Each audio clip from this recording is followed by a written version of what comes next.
Hello friends, अब हम पढ़ने जा रहे हैं क्लास 9 में साइंस एंड टेक्नोलॉजी। इसमें देख रहे हैं इंट्रोडक्शन टू बायोलॉजी, ये चैप्टर कंटिन्यू करने जा रहे हैं।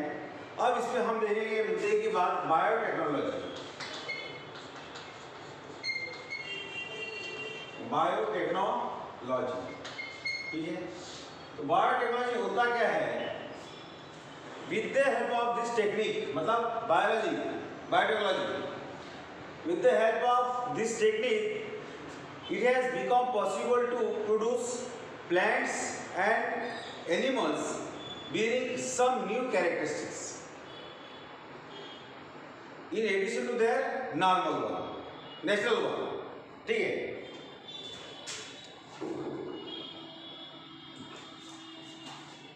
तो हम ऐसी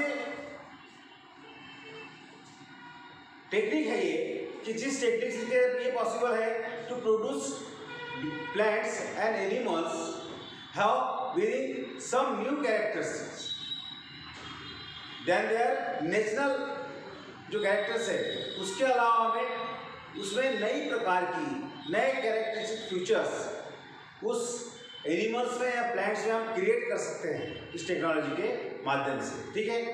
this technique is bringing about the improvement in the living organisms by artificial genetically changing in their genetical characters. Genetical change कर सकते हैं, उसके अंदर हाइब्रिडाइजेशन कर सकते हैं, ठीक है। तो इस प्रकार से टेक्निक हम इसमें चेंज कर सकते हैं।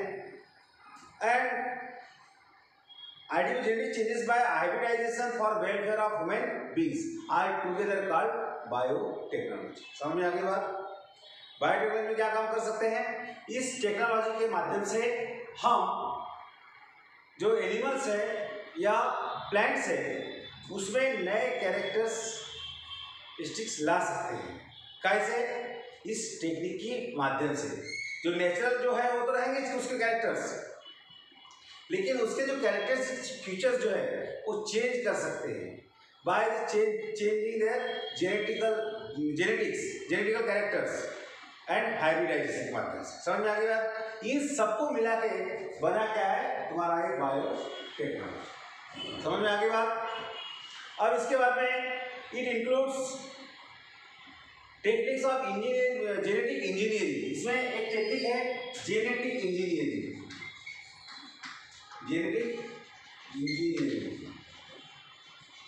जैसे हम बोलते हैं मैकेनिकल इंजीनियरिंग, मेटलर्जी इंजीनियरिंग, ऐसे बहुत सारे इंजीनियरिंग बोलते हैं ना। उसी प्रकार से इसमें भी हम जेनेटिक इंजीनियरिंग करके हम अपना प्रोडक्शन बढ़ा सकते हैं, ठीक है। नए कैरेक्टर्स वाले ऑर्गेनिज्म सब पैदा कर सकते हैं, ठीक है। टेक्निक्स इंजीनियरिंग जेनेटिक इंजीनियरिंग या टिश्यू कल्चर भी कह सकते हैं। इसको क्या कह सकते हैं? और एंड टिश्यू कल्चर, ठीक है। इसको टिश्यू कल्चर, इसमें बायोटेक्नोलॉजी में हम जेनेटिक इंजीनियरिंग और टिश्यू कल्चर के माध्यम से हम एनिमल्स में या प्लांट्स में भी चेंज कर सकते हैं, ठीक है। अब उसके बाद में आपको मालूम है एक सीप टिश्यू के माध्यम से, सेल्स के माध्यम से एक नया सीप, एक भेड़ की प्रजाति, ठीक है, वो बनाई गई है, ठीक है। उसका आगे बारे में हम आगे आपको पढ़ाएंगे। It is uses are in the production of cash crop. Cash crop मतलब नकदी फसलें जिसको कहते हैं, ठीक है। नकदी फसलें जो है उसको उसमें हम इम्प्रूवमेंट कर सकते हैं, ज़्यादा फसल निकाल सकते हैं। Improvement in the varieties of cash crops, increase in the abilities of plants to withstand environmental stresses। जो नई जो प्रजाति बनेगी प्लांट्स की या एनिमल्स की, तो जो एनवायरमेंटल जो स्ट्रेस रहता है तो उसको वो सहन कर लेता है, ठीक है। Vaccine production, early diagnosis of congenital disease, organ transplant, cancer research, production of artificial skins, cartilage etcetera, ये इन लेबोरेटरीज, इसमें हम इसका उपयोग कर सकते हैं। समझ आ गया बायोटेक्नोलॉजी का मतलब? बायोटेक्नोलॉजी एक ऐसी टेक्नोलॉजी है जिसमें जेनेटिक इंजीनियरिंग या टिश्यू कल्चर का समावेश होता है, जिसके माध्यम से हम नई जो स्पेसीज है प्लांट्स है, एनिमल्स की वो तैयार कर सकते हैं, जिसमें अच्छे कैरेक्टर्स डाल सकते हैं, ठीक है। और जिस प्रकार से इंजीनियरिंग होती है, जैसे मैकेनिकल इंजीनियरिंग हो गया, टेक्निकल IT इंजीनियरिंग हो गया, तो उसी प्रकार से ये जेनेटिक इंजीनियर और टिश्यू कल्चर के माध्यम से हम नए नए स्पीसीज का निर्माण कर सकते हैं। समझ में आ गई बात। अब देख रहे थे इसमें टिश्यू कल्चर में क्या होता है। Tissue culture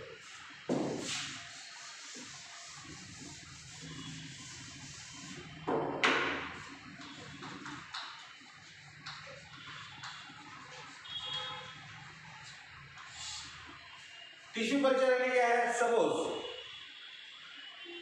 you want to grow a garden like the shown in your picture। आपके बुक्स में दिखा है, जो पिक्चर्स में आपके बुक्स में पिक्चर्स नंबर 17.6, ऐसा अगर आप गार्डन बना सकते हैं तो अराउंड योर होम या स्कूल के पास में, what will you do achieve that, किस प्रकार से आप इसको अचीव करोगे, by which method will you cultivate those seedlings. Yes, कर सकते हैं, ये पॉसिबल है। कैसा, आपने कई बार ऐसा देखा होगा कि you must have seen 2 or 3 types of 2 or 3 colours of the flowers in same plants. एक ही प्लांट्स में 2-3 प्रकार के कलरफुल हम कलर वाले फ्लावर देखने को मिल सकते हैं। तो इट इज़ द, ये किसकी देन है, ये टिश्यू कल्चर के कारण, ठीक है। टिश्यू कल्चर के कारण ये पॉसिबल है, ठीक है। तो आप देखिए modern technique related to farming and gardening. Gardening में इस मॉडर्न टेक्निक के माध्यम से हम फार्मिंग भी कर सकते हैं, किसान के हित में भी काम कर सकते हैं, या फिर गार्डनिंग में भी इसका उपयोग कर सकते हैं, ठीक है। अब ऐसा क्या है, टिश्यू कल्चर क्या है, द ग्रोथ ऑफ सेल्स और tissue in aseptic and nutrient rich medium is called tissue culture. Growth of cells in cells या और टिश्यू, सेल या tissue in an aseptic and nutrient rich tissue, aseptic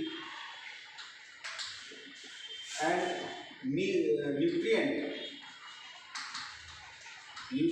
rich medium, that is called tissue culture। Tissue culture की परिभाषा क्या होगी, growth of cells और tissue in an aseptic and nutrient rich medium में अगर sales की growth करते हैं और उस सेल से एक नया ऑर्गेनिज्म बन जाता है, that is called tissue culture. Nowadays complete organism can be develop from the single cells. और आज की डेट में एक सेल से एक कंप्लीट ऑर्गेनिजम्स बनाने की क्षमता इस टिश्यू कल्चर में है, ठीक है। और फ्रॉम द टिश्यू या सेल से या टिश्यू से with the help of the tissue culture technique, इस टिश्यू कल्चर टेक्निक के माध्यम से हम सेल्स या टिश्यू को असेप्टिक कंडीशन में या न्यूट्रिएंट रिच मीडियम में उसकी कंप्लीट ग्रोथ करा के एक नया ही प्रकार का एक ऑर्गेनिजम्स हम बना सकते हैं, ठीक है। ये सब कैसा है, लिक्विड या सॉलिड मीडियम्स, लिक्विड सॉलिड या gel like medium prepare from अगर एक केमिकल्स है। तो जो भी ग्रोथ के लिए, सेल्स के ग्रोथ या टिश्यू के ग्रोथ के लिए जो आवश्यक न्यूट्रिएंट्स होना चाहिए, जो उसको आवश्यक उसमें एनर्जी मिलना चाहिए, तो उस जो केमिकल्स को कहते हैं अगार, उसको क्या कहते हैं, अगार। समझ में आ गई बात, उसको क्या कहेंगे, अगार कहेंगे। तो एनर्जी मिल जाती है इस टेक्निक के माध्यम से। समझ में आई बात। अब इसका हम एप्लीकेशन कहाँ कर सकते हैं, देखो सबसे पहले हमें देखिए बायोटेक्नोलॉजी। बायोटेक्नोलॉजी क्या होता है वो देखिए, समझ लिए बायोटेक्नोलॉजी में क्या होता है। उसके बाद हमने देखे टिश्यू कल्चर, ठीक है। टिश्यू कल्चर में हम कंप्लीट सेल्स या टिश्यू के ग्रोथ कर सकते हैं, किसके माध्यम से, इन aseptic and nutrient rich medium में, और एक नया ऑर्गेनिज्म हम उससे बना सकते हैं, that is called tissue culture, ठीक है। अब देखेंगे change in agriculture management due to the biotechnology. अब change in agriculture management.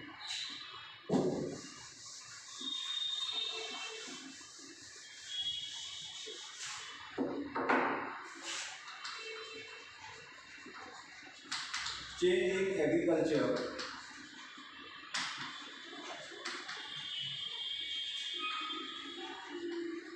Management due to biotechnology, due to biotechnology. और एग्रीकल्चर मैनेजमेंट में बायोटेक्नोलॉजी के कारण हम उसमें चेंज कर सकते हैं। तो सबसे पहला है जनरली जेनेटिकली मॉडिफाइड, एक शब्द ध्यान रखो आप, जेनेटिकली मॉडिफाइड पहला है।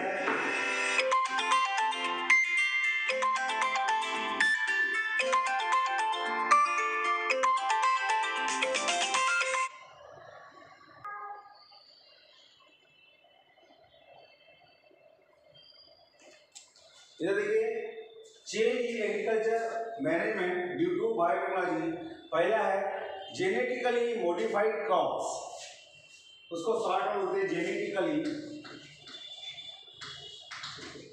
मॉडिफाइड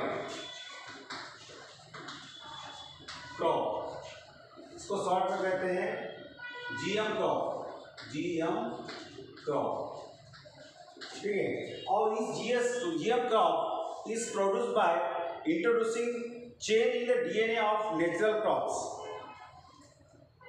ये GM क्रॉप में क्या होता है, change in the DNA of crop, natural crop का जो सीड्स है उसमें हम उसके DNA में चेंज कर सकते हैं। Normally such varieties are not found in nature, ऐसी वेराइटी नैसर्गिक दृष्टिकोण से नहीं मिलती, तो उसमें हम चेंज कर लेते हैं। Thus the new varieties are produce artificially, और हम कृत्रिम प्रकार से नई वेराइटीज प्लांट्स की या एनिमल्स की हम प्राप्त कर सकते हैं।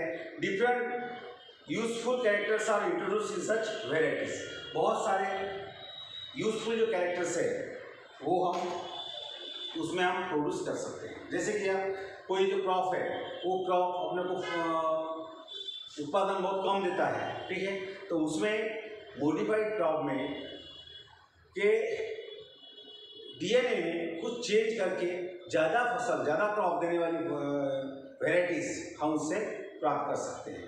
अपने यहाँ पर जब अपने एरिया में धान की फसल होती है तो आज से कम 20, 25, 30 साल पहले उत्पादन उतना नहीं होता था धान का, लेकिन आज जीएम क्रॉप आने की वजह से फसल जो है ज़्यादा पैमाने में अपने यहाँ के किसान भाई ले रहे हैं। तो ये किसकी देन है, ये बायोटेक्नोलॉजी की देन। समझ में आ गई बात। और दूसरी बात है, दूसरा पॉइंट है इसका जीएम क्रॉप के बाद withstand, ability to withstand environmental stress. Environmental stress बोले तो कभी कभी क्या होता है कि some naturally aquatic varieties cannot withstand environmental stresses like frequently changing in temperature, wet, dry, famine and changing climate, however, etc. अपनी जो नेचुरल जो फसल जो थी पहले की, ठीक है, तो वो एनवायरमेंट में कोई स्ट्रेस है उसको झेल नहीं पा रही थी। लेकिन आज जो जीएम क्रॉप जो का उपयोग जहाँ हो रहा है वहाँ पर इस स्ट्रेस का उसके ऊपर कोई फर्क नहीं पड़ रहा। जैसे कि टेम्परेचर में कम ज़्यादा हो जाना, टेम्परेचर बढ़ जाना वहाँ का, या फिर चेंजिंग क्लाइमेट चेंज हो जाना, उसके ऊपर कई बार ऐसे देखते हैं क्लाइमेट अगर चेंज हो गया तो फसलों के ऊपर बहुत सारी बीमारियाँ लग जाती हैं, जिससे कारण हमारी फसलें खराब हो जाती है, ठीक है।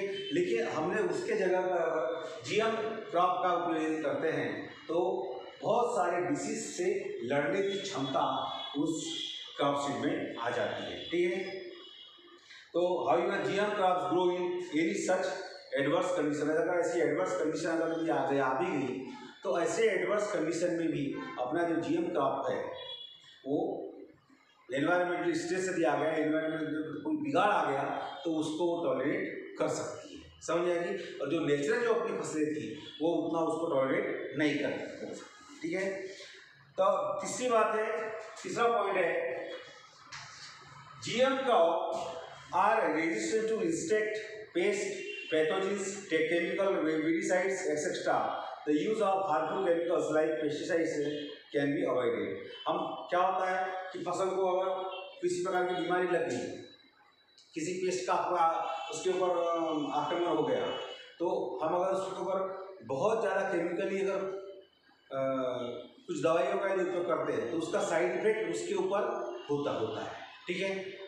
तो उस समय GM क्रॉप यदि लेते हैं तो हम अगर केमिकली ज़्यादा पावर की भी अगर मतलब दवाइयों का उपयोग यदि करते हैं तो हम अपनी और करके उस अपनी फसल को बचा सकते हैं, क्योंकि उसको ज़्यादा हाईली रिएक्टिव केमिकल्स को टॉलरेट करने की क्षमता ये GM क्रॉप में होती है, ठीक है। Due to uses of seeds of GM crops there are improvement in the nutritive value and decrease in the loss of crops. जैसे अगर हम GM क्रॉप का उपयोग चौथे पॉइंट में अगर GM क्रॉप का यदि उपयोग करते हैं तो जो आने वाली जो फसल जो आएगी तो उसकी न्यूट्रिटिव वैल्यू कैसी हो जाएगी, इंक्रीज हो जाएगी, उसकी जो पोषक तत्वों की जो वैल्यू है वो क्या हो जाएगी, ज़्यादा मिलेगी, ज़्यादा मिनरल, ज़्यादा मतलब न्यूट्रिएंट्स हमको उससे मिल सकते हैं दैन देयर नेचुरल क्रॉप जो मिलती थी उससे ज़्यादा न्यूट्रिटिव वैल्यू उसकी बढ़ जाती है, उसे प्रकार decrease in loss of crops. तो अब जब हमारी फसलें कम हो जाती तो अपने क्रॉप का क्या होता था, लॉस होते थे, तो इस बात से भी हम बच सकते हैं, ठीक है। अब उसके बाद में देखते हैं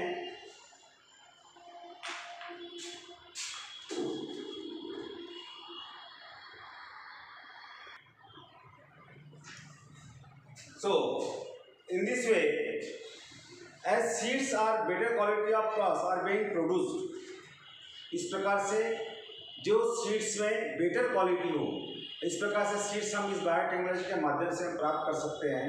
all over the world cultivating GM crops on large scale, बहुत ज़्यादा लार्ज स्केल में इस GM क्रॉप का हम उपयोग कर सकते हैं। उसके बाद में the area under the cultivation is increasing, इसका जो कल्टिवेशन का जो एरिया है वो क्या हो रहा है, बढ़ रहा है, ठीक है। हम आज GM क्रॉप का उपयोग कर रहे हैं, जिसके कारण हमारी जो फसल जो है वो ज़्यादा पैमाने पर होती है। High yielding varieties of GM crops like banana में GM क्रॉप BI का उपयोग कर सकते हैं, उतना ही नहीं मेज, पपैया, बीट, रोज, टोबैको, व्हीट एक्सेट्रा अवेलेबल अपने पास है। GM इसकी इन फसलों की GM सीड हमारे पास अवेलेबल है, GM क्रॉप हमारे पास अवेलेबल है, जिसके कारण हम बहुत ज़्यादा पैमाने पर इसका उत्पादन ले सकते हैं, ठीक है।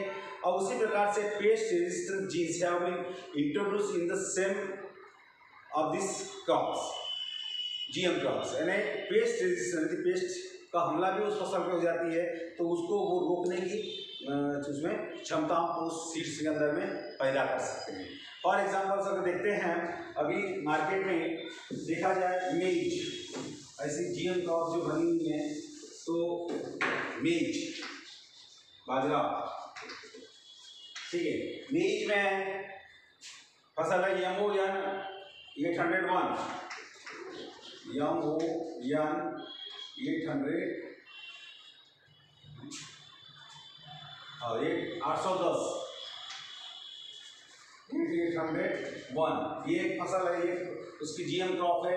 दूसरी है MON 863, ये क्या हो गया, मेज में हो गया। फिर उसके बाद में पोटैटो में आमफ्लोरा, पोटैटो में हम देख सकते हैं आमफ्लोरा। उसी प्रकार से राइस में गोल्डन राइस में क्या देख सकते हैं, उसमें गोल्डन राइस जो सबसे महंगा बिकता है चावल, गोल्डन राइस। उसके बाद में सोयाबीन के विजिटिव गोल्ड, सोयाबीन में विजिटिव गोल्ड। उसी प्रकार से टोमेटो में Vaishali, tomato Vaishali GM crop Vaishali, ठीक है।